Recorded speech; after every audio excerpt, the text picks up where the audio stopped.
lamentando no haber podido estar en alguna de las comisiones, pero porque, como recién me decía también Eduardo Sigal, que viene de otro distrito, yo vengo de una tarea fuerte que hicimos con la garrafa social, el todo plan de acceso a la garrafa en las zonas más humildes de La Plata, así que no pude estar antes. Hago mías todas las palabras que escuché de los tres compañeros anteriores y transmitirles un par de impresiones. Recién estaba escuchando, con el orgullo que me da siempre, las palabras de nuestra presidenta en la Cumbre de las Américas. Probablemente ustedes no hayan tenido oportunidad porque estaban debatiendo acá. Yo venía escuchándolas por la radio en el auto, reafirmando, fortaleciendo la denuncia argentina, la denuncia penal, la denuncia económica que hace la Argentina a los intereses británicos en el Atlántico Sur y asociando la amenaza, la bravuconada del Reino Unido con la amenaza de los Estados Unidos de desestabilizar al régimen de Nicolás Maduro en Venezuela. Y esto es así porque América Latina por primera vez está planteando políticas, por primera vez me refiero no porque sea reciente esa idea, sino por primera vez en términos tan mancomunados, de tanta unidad de criterio, tan sincronizado entre la mayoría de sus líderes, está planteando una situación de rebeldía, de autonomía, de políticas soberanas, de no ser juguete o instrumento de las políticas del imperialismo. Y eso al imperialismo le molesta, no lo tolera. Y por eso esta contraofensiva acá y en el resto del mundo. Hoy tuvimos la noticia de un atentado que le costó la vida a 147 nenes en un país del oeste del África, muy perdido, en Kenia. Y sin embargo eso fue totalmente invisibilizado por los grandes medios de comunicación. A ellos solamente les interesa cuando tocan sus intereses en los países centrales, pero todo aquello que pase en el mundo subdesarrollado no les interesa. Y América Latina se opone a eso. Por eso no hay documento final en esa cumbre, porque los Estados Unidos no derogaron ese decreto donde acusaban a Venezuela, y hasta que no deroguen ese decreto los países latinoamericanos no van a firmar una letra con los Estados Unidos en discursos de absoluta unidad en respaldo a la soberanía de Venezuela. Digo esto, compañeras, compañeros, no porque quiera hablar de política internacional, donde tal vez los intereses de ustedes estén en las cosas más cotidianas. Digo esto porque la política exterior va a estar cada vez más presente en esta campaña electoral, va a estar más presente que nunca. Porque como tenemos una presidenta a la que no le pueden atacar por la política interna, porque está todos los días tomando una iniciativa, un plan social, un plan de inclusión, un plan de beneficio, la recuperación de los trenes, la reforma de los servicios de inteligencia. No hay forma de atacarla por su política interna, pero nos van a meter en conflicto internacional. Nos van a meter esa contraofensiva, esa embestida del imperio a la unidad latinoamericana. Y la presidenta, lejos de achicarse, defiende a Cuba, defiende a Venezuela, y la semana que viene va a estar en Rusia, fijando un nuevo eje estratégico de pertenencia, de integración de la República Argentina con aquellos países que quieren respetar la soberanía contra el modelo del capital financiero, que lo que está buscando es que nuestras riquezas, en lugar de manejarlas a los gobiernos populares, la manejen las empresas bancarias, petroleras y de armas. Y ese es el eje de confrontación que nos van a querer meter. Por eso, cuando acusan a Máximo la semana pasada sin ningún fundamento, lo dicen diciendo que era una cuenta que habían abierto por el dinero que habían recibido por ayudar a Irán a tener recursos nucleares. Van a estar siempre presentes esas cosas, y sepamos que aunque no entendamos, aunque no tengamos todos los elementos de política exterior, lo que hay que defender siempre es plantarse en la defensa de la soberanía de decisión de nuestros pueblos, en la Argentina y en América Latina. Otro eje muy artero, muy traicionero, es el de los sectores del Poder Judicial que quieren atacar al gobierno argentino. Un Poder Judicial que se piensa a sí mismo como custodio de la democracia, cuando tiene más que ver con las viejas monarquías que con las democracias modernas, por dos razones. Primero, porque no pagan impuestos, como en las viejas monarquías. Segundo, porque duran toda la vida y se pasan hereditariamente los cargos, como en las viejas monarquías. ¿Cómo puede ser entonces que resulta que los que no pagan impuestos y los que se quedan de por vida sean los que nos tienen que decir cómo debe ser la calidad democrática en nuestro país?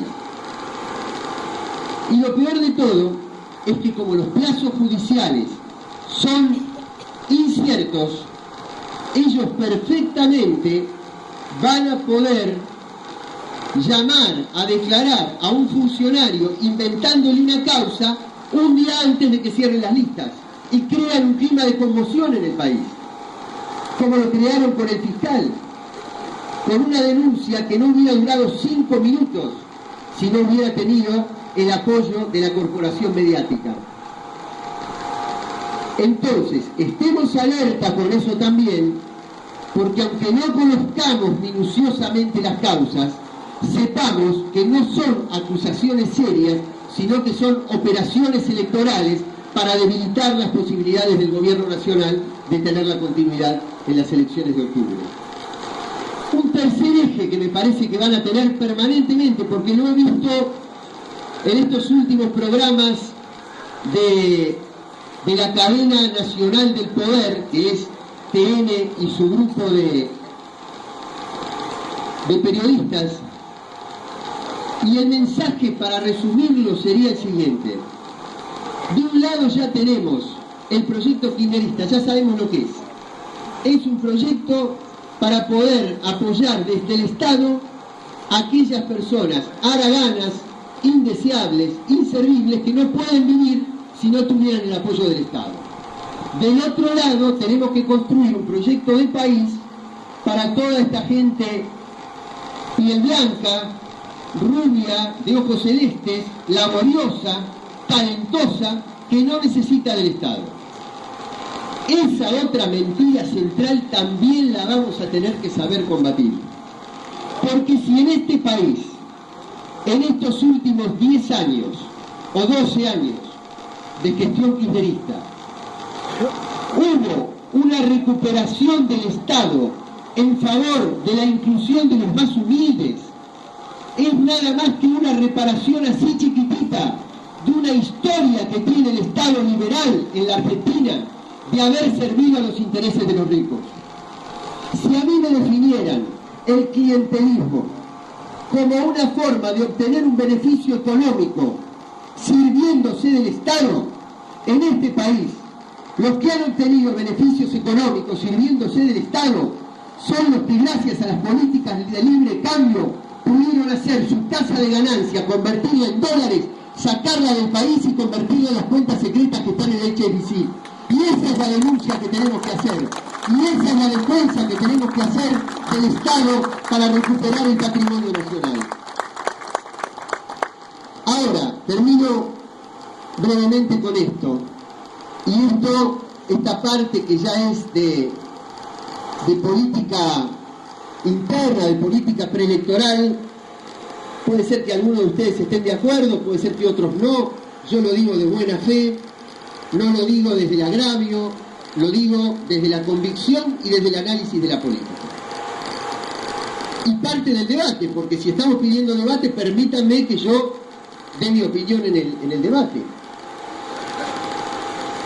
Yo creo que por primera vez, en muchos años, de los últimos años, en la Argentina, se está construyendo un frente de derecha con ramificaciones en todo el territorio nacional y con posibilidades de competir y de estar a la altura de una competencia electoral fuerte como no lo hemos tenido en las últimas elecciones. Si yo veo los acuerdos, es decir, ¿cuál fue la primera etapa del establishment? Ver si lo encabezaba Massa o lo encabezaba Macri.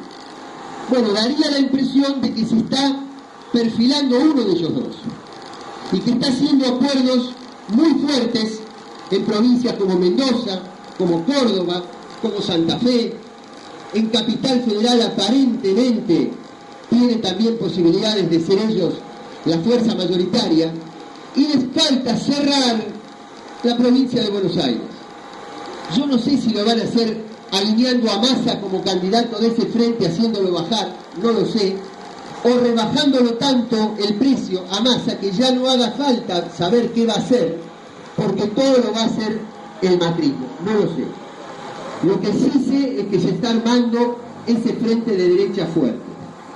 Y yo creo, humildemente, que lo peor que podríamos hacer para confrontar con ese frente de derecha fuerte es moderar nuestras políticas y hacer algo que se parezca en términos de moderación para poder conseguir votos moderados. Una experiencia, y lo digo no desde la crítica personal, sino política, una experiencia similar a la que pasó con Martín Insaurralde en las elecciones del año 2013. Yo personalmente voy a respetar absolutamente lo que diga la conducción, porque una presidenta que logra frenar el embate del poder más grande que hay en el mundo, que es el poder financiero internacional de Nueva York, no voy a ser yo el que le va a decir cómo tiene que ser la estrategia electoral. Por lo tanto, lo voy a respetar. Pero así como lo voy a respetar, voy a militar hasta el último día para que el candidato o la candidata que surja para la continuidad de este proyecto exprese no solamente en la retórica, sino en sus acciones el mismo espíritu, el mismo temple, la misma intensidad que tiene la presidenta de la Nación cuando hay que plantarse frente a los poderes nacionales y los poderes internacionales. No me alcanza a mí personalmente, no me convence que me digan que lo que viene para esta etapa es un candidato moderado que gana. Lamentando no haber podido estar en alguna de las comisiones, pero porque, como recién me decía también Eduardo Sigal, que viene de otro distrito, yo vengo de una tarea fuerte que hicimos con la garrafa social, que es todo el plan de acceso a la garrafa en las zonas más humildes de La Plata, así que no pude estar antes. Hago mías todas las palabras que escuché de los tres compañeros anteriores y transmitirles un par de impresiones. Recién estaba escuchando, con el orgullo que le da siempre, las palabras de nuestra presidenta en la Cumbre de las Américas. Probablemente ustedes no hayan tenido oportunidad porque estaban debatiendo acá. Yo venía escuchándolas por la radio en el auto, reafirmando, fortaleciendo la denuncia argentina, la denuncia penal, la denuncia económica que hace la Argentina a los intereses británicos en el Atlántico Sur y asociando la amenaza, la bravuconada del Reino Unido con la amenaza de los Estados Unidos de desestabilizar al régimen de Nicolás Maduro en Venezuela. Y esto es así porque América Latina por primera vez está planteando políticas, por primera vez me refiero no porque sea reciente esa idea, sino por primera vez en términos tan mancomunados, de tanta unidad de criterio, tan sincronizado entre la mayoría de sus líderes, está planteando una situación de rebeldía, de autonomía, de políticas soberanas, de no ser juguete o instrumento de las políticas del imperialismo. Y eso al imperialismo le molesta, no lo tolera. Y por eso esta contraofensiva acá y en el resto del mundo.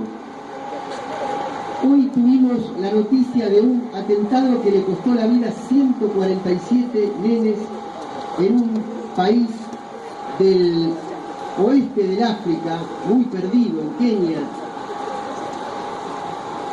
Y sin embargo eso fue totalmente invisibilizado por los grandes medios de comunicación. A ellos solamente les interesa cuando tocan sus intereses en los países centrales, pero todo aquello que pase en el mundo subdesarrollado no les interesa. Y América Latina se opone a eso.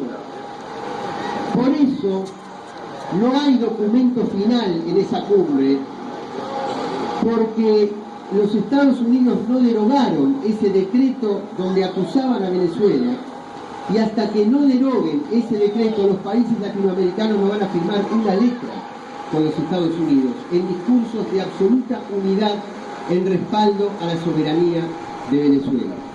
Digo esto, compañeras, compañeros, no porque quiera hablar de política internacional, donde tal vez los intereses de ustedes estén en las cosas más cotidianas. Digo esto porque la política exterior va a estar cada vez más presente en esta campaña electoral, va a estar más presente que nunca.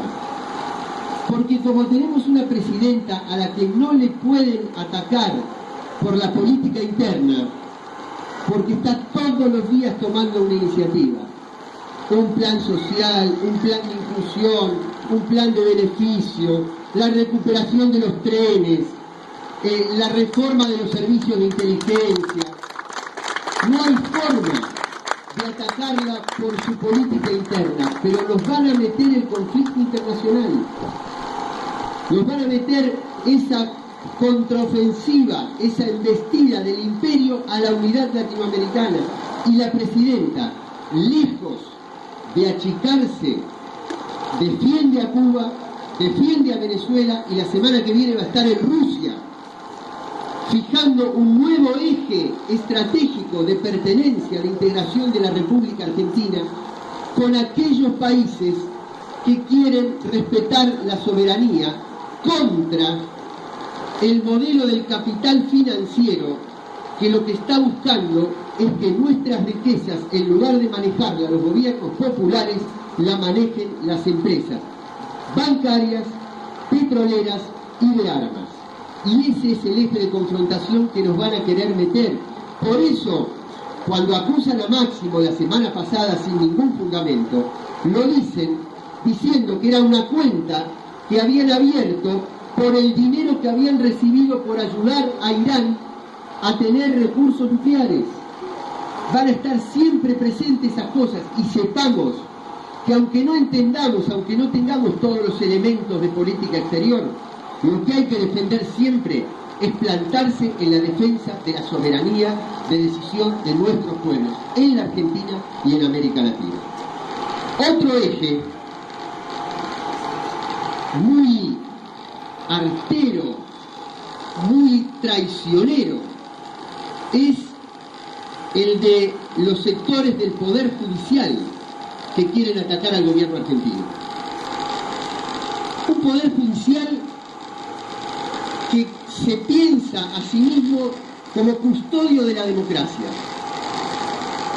cuando tiene más que ver con las viejas monarquías que con las democracias modernas, por dos razones. Primero, porque no pagan impuestos, como las viejas monarquías.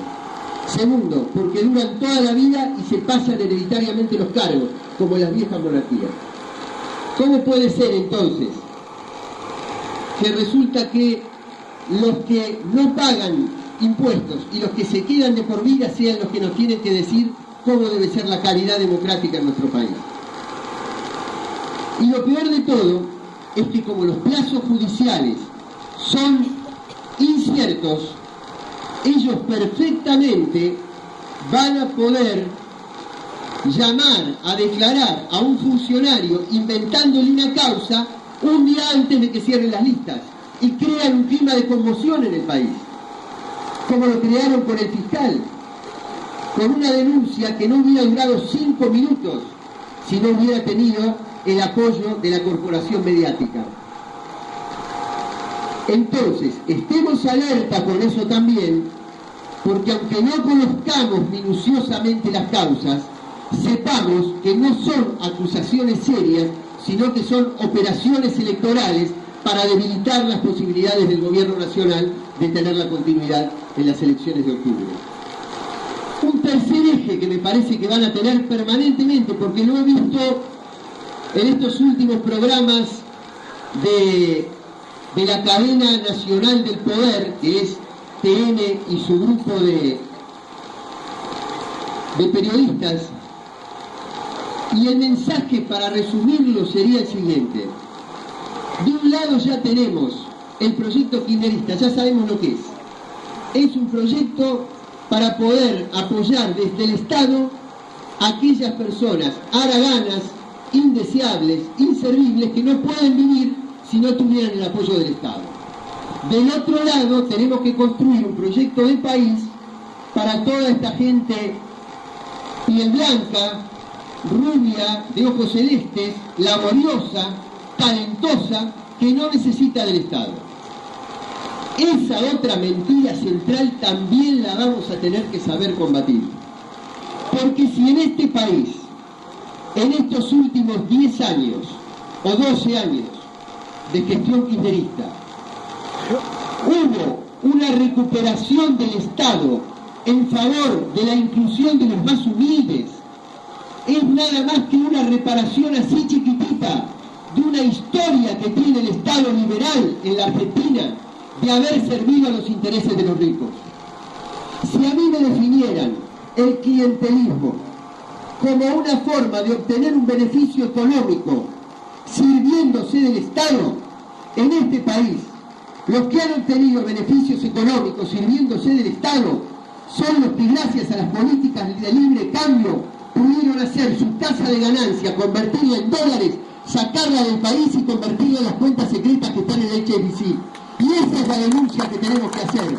Y esa es la defensa que tenemos que hacer del Estado para recuperar el patrimonio nacional. Ahora, termino brevemente con esto. Y esta parte que ya es de política interna, de política preelectoral, puede ser que algunos de ustedes estén de acuerdo, puede ser que otros no. Yo lo digo de buena fe, no lo digo desde el agravio, lo digo desde la convicción y desde el análisis de la política. Y parte del debate, porque si estamos pidiendo debate, permítanme que yo dé mi opinión en el debate.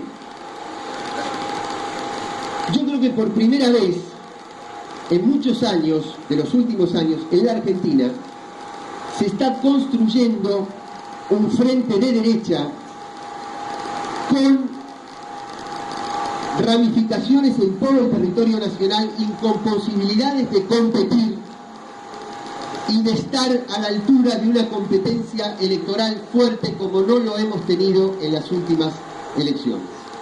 Si yo veo los acuerdos, es decir, ¿cuál fue la primera etapa del establishment? Ver si lo encabezaba Massa o lo encabezaba Macri. Bueno, daría la impresión de que se está perfilando uno de ellos dos y que está haciendo acuerdos muy fuertes en provincias como Mendoza, como Córdoba, como Santa Fe. En Capital Federal aparentemente tienen también posibilidades de ser ellos la fuerza mayoritaria, y les falta cerrar la provincia de Buenos Aires. Yo no sé si lo van a hacer alineando a Massa como candidato de ese frente, haciéndolo bajar, no lo sé, o rebajándolo tanto el precio a Massa que ya no haga falta saber qué va a hacer, porque todo lo va a hacer el macrismo, no lo sé. Lo que sí sé es que se está armando ese frente de derecha fuerte.